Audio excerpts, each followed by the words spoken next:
Oh, we're okay. Ready? You ready? Ready to Hello, roll? everybody. Here with my friend Josh May. Maria is celebrating her 25th wedding anniversary in Europe. So fabulous.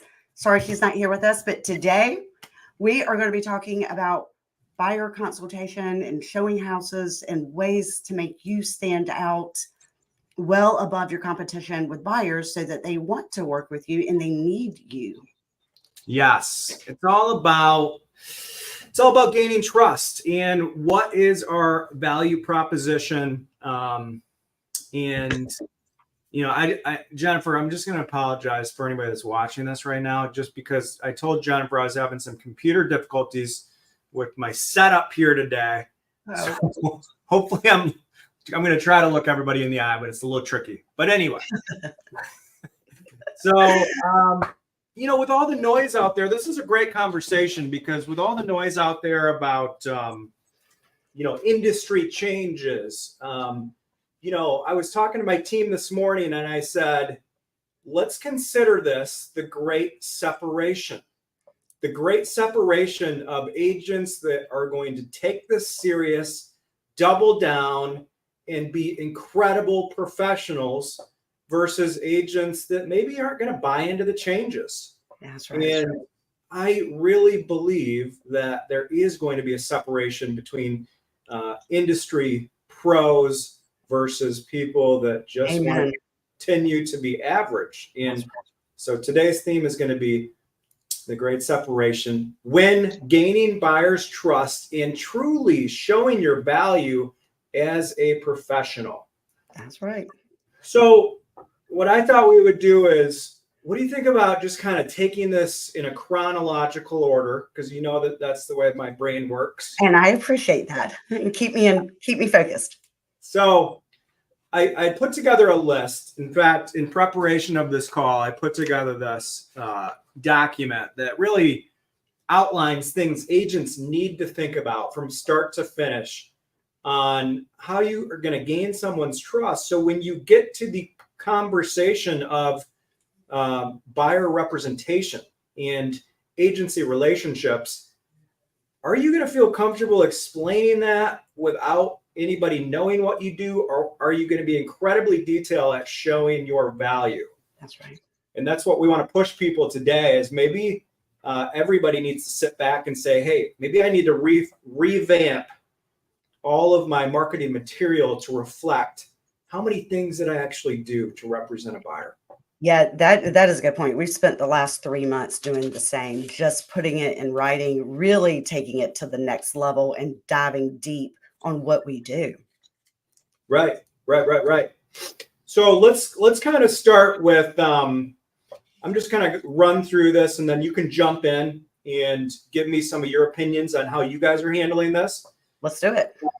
So obviously, this is going to start with a preliminary conversation with a buyer. There's a number of places buyers can come from. It can be a referral, it can be a lead. But at some point, we get on the phone with a buyer and we set expectations. And for us, what that looks like is we are working towards setting a consultation so we can explain our services. Okay? That's right. Are you guys working towards the same thing on your end? Yeah, we certainly are. We've actually never done the consultation via Zoom, but we have started implementing that, and we've been practicing it for the past several weeks, and we are ready. Nice. And yeah, so we have these preliminary conversations. We set that consultation. In the meantime, I would advise, I know this is what we're doing. After we set the consultation, we are emailing some very detailed resources, and we're letting our buyers know, hey, we're gonna send you an introductory email. We're gonna set this appointment in your Google Calendar. I'm going to send you 5 or 6 things that I think are going to be very helpful in you to understand the buying process. So the documents that we've got put together is a refresher on the home purchase process, what that looks like, because even second-time home buyers, third-time home buyers, if you haven't bought a house in 10 years, you still probably want a refresher in writing. Let me ask you a question. So what we've been doing that in the buyer consultation, but that's part of the consultation is the buying process that we've put together, but it does make it a little bit awkward when you share your screen, because then you're not, you're just a little peon down here Right. and you not really make that connection. So you don't do that. You email it to them later. Is that correct? So we email before the meeting. We I email like before the meeting, so that way at the meeting we can still discuss it verbally, and we just want them to be prepped. So I want to be able to go through the home buying process with them in person or on Zoom. But I just want to set the tone, because this is all about setting the tone and you giving a client your first impression of how detailed and professional you are, right? Mm. So we have the initial phone call, then we send them resources via email, and those resources are going to be an outline of the purchase process. That might be our relocation guide, what it's like to live in Grand Rapids. That's going to be our competitive edge document. And I know you and I've talked about this before, is we've got a competitive edge document that outlines all the things that we are going to do differently and on top of the status quo to win in this market. So we send them the competitive edge document. We send them a link to our website that will get them to understand all of our bios. And then we also send them a link to our Living in Grand Rapids YouTube page. So we send all that information, which sets the tone for, okay, these guys are obviously, they know what they're doing. They absolutely know what they're doing. So then we get to the consultation, and the consultation, let's just talk about what this next 30 to 45 minutes is going to look like. For us, we're going to get back into, explaining the process. And it's dependent on if they're a first-time home buyer versus a second home buyer. Second-time home buyer, they might know everything. And we might say, hey, do you have any questions? You need a refresher on the actual process. We can certainly outline that. First-time home buyer, we're going to spend a little bit more detail on going through that. Obviously, the portion that I did skip was in that initial phone call. We're all going to have a financing conversation, right? Yeah, that's explaining, right.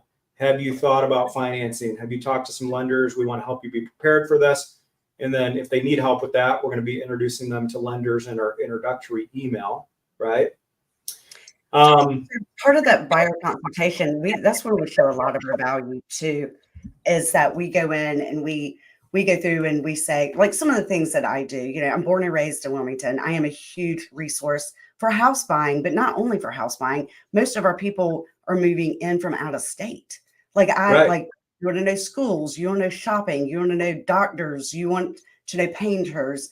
We've got a whole dog walkers. I mean, a huge value there, as well as my mind just went blank. Sorry. As well as, I always go through, like, when I show a home, if it's okay with you, and it depends on how old they are, but I'll either be like, I'm going to treat you like my mother, and I'm going to point out every single thing wrong with the house as we go through it, because I'm going to try to develop a client for life. And what I mean by that is, well, after you buy this house, it is almost impossible to get rid of me in a good way. Like, I'm going to invite you to client parties. I'm going to invite you to dinner. I'm going to invite you to meet and greets with other people with similar interests, as to help you really get nurtured in and into what a beautiful area we have. If you're younger, I'm going to treat you like my daughter. If you're my age, I'm going to treat you like my best friend, Right. You're going to be a lifestyle resource. I like that term. A lifestyle resource. I had a client that we put under contract the other day, and they're moving from Austin, Texas. And, immediately I'm helping them find preschools for their kids. That's right.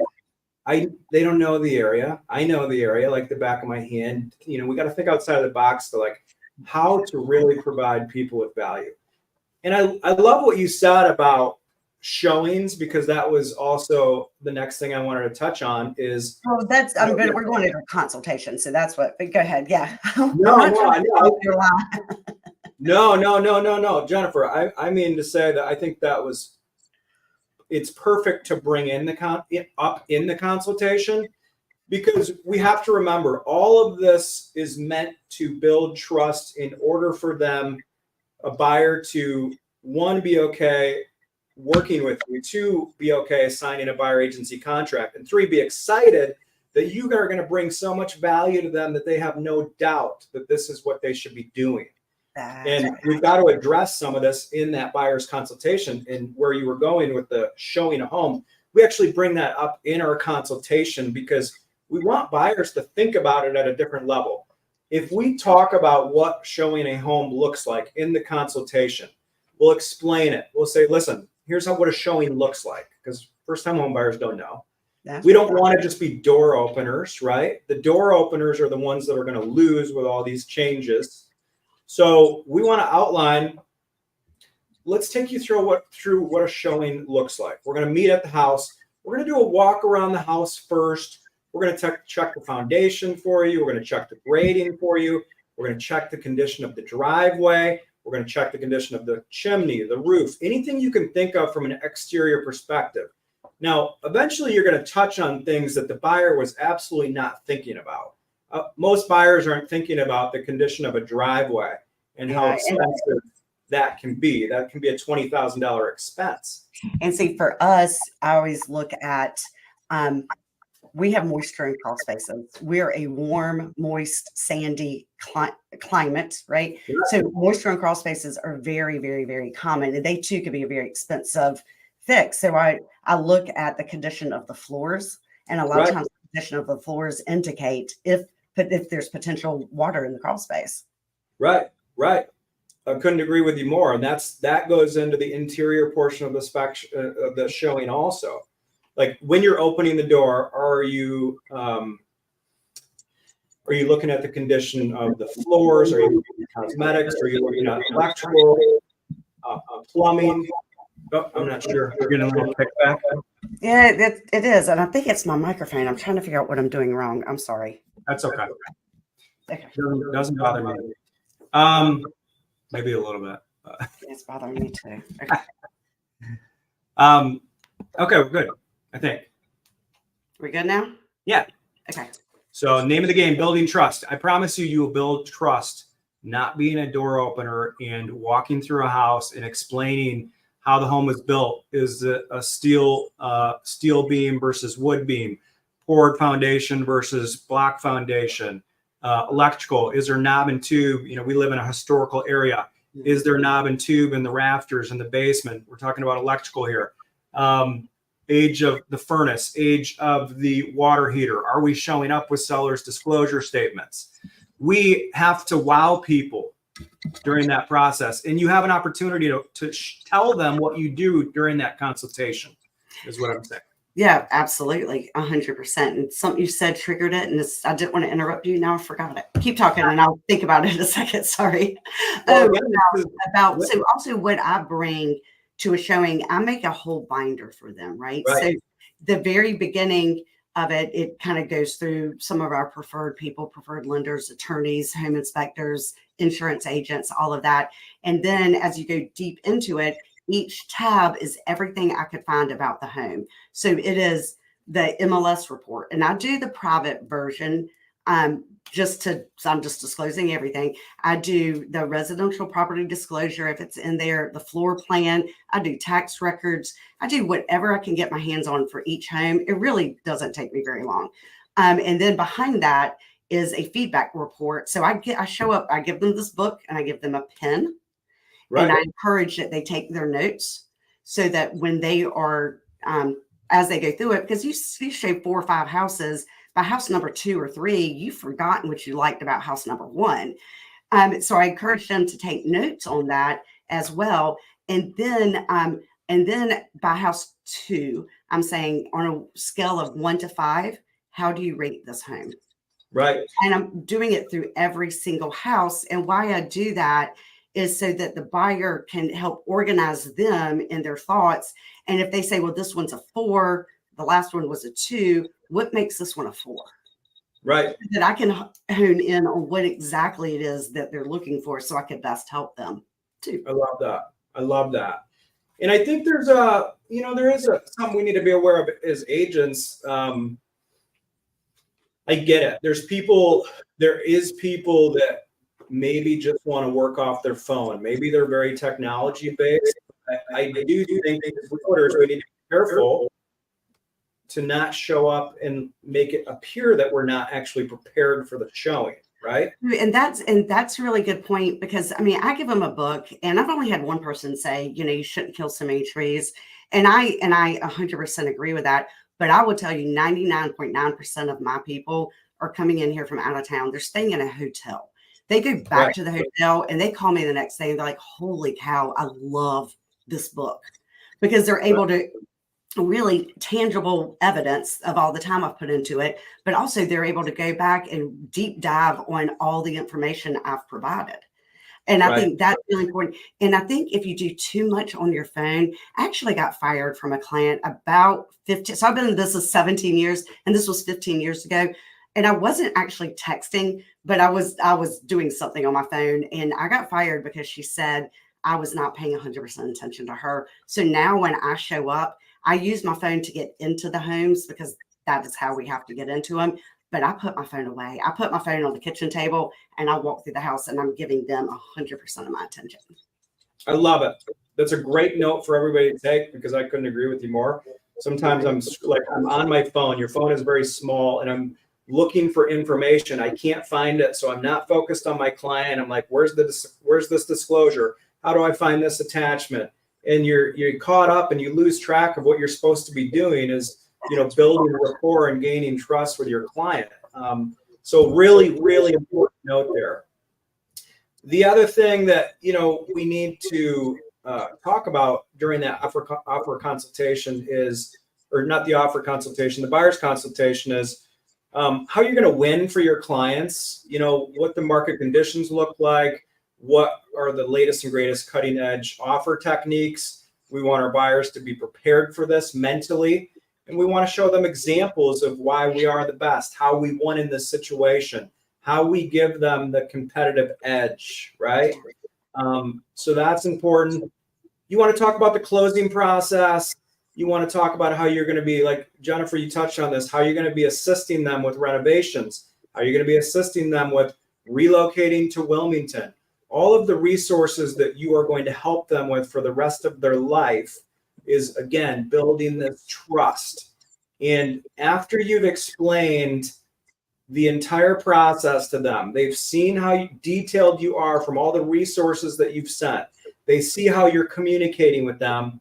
They see what the process looks like, your attention to detail. Then we get into the agency conversation, the agency contract, and that should be easier for you to get signed had you just spent all this time showing your value and the importance of why they need representation throughout this process. Yeah, so it's interesting, because I have been talking to a buyer quite intensely and have gone through everything, and haven't shown her homes yet, but she's coming in town next week, and she already signed by her agency. And honestly, she asked me. I should have been more aggressive about it, but she was like, hey, in their paperwork, I've been watching the news, in their paperwork, I need to sign with you. And I'm like, yeah, thank you. But I think if you showed that value, then I have experienced people want you, they need you, and they're more than happy to sign. Yeah, no, I couldn't agree more. There is, it's like any service. You know what's interesting, the way I think about this? I personally love knowing that I'm working with the best, right? In any restaurant that I go to, in any car dealership I go to, if I'm looking for an attorney, there is a large group of people that want to work with great industry professionals. They want that representation. So agents need to understand that, the more detailed we can be with our value, it helps the industry overall. It's going to help your future business. It's going to make you stronger in a lot of areas, more detailed in a lot of areas.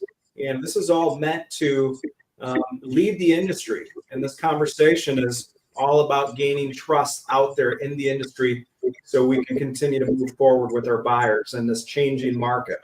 So lots of great points. And I've got, a lot of good resources if anybody needs any of this stuff that we talked about. But I Yeah, think I think too. I've got buy your books, consultations, everything. Yeah. we've got resources.